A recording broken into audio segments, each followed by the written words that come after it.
Big house, low utilities.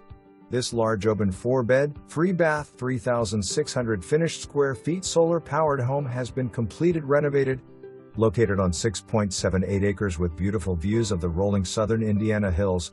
Whether you enjoy a sunset on the new patio or a cookout on the brand new deck, this home will meet all of your needs.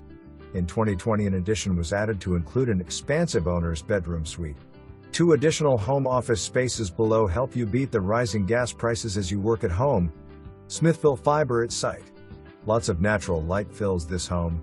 Take a look at the photos and you will see how the remodel/addition completed in 2020 made this home like new.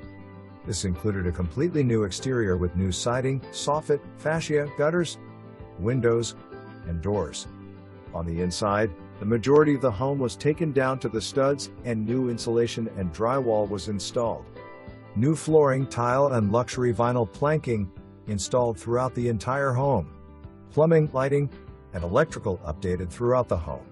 The heat pump HVAC unit was installed in 2012 and a new roof was installed in May 2017. New water heater installed 2021.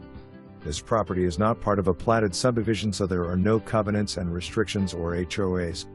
Solar panels allow for net metering with Duke, and current homeowners' experience has been that they have paid no more than $11.38 per month to connect to the grid. A professionally installed perimeter drain, retaining wall and gutter drain further enhance your investment. The property includes a 2,640 square feet solar-powered pole barn with 4-horse stalls and electricity. The barn is located on the back of the property alongside a 1+ acre fenced-in area and will be sold as is. Note: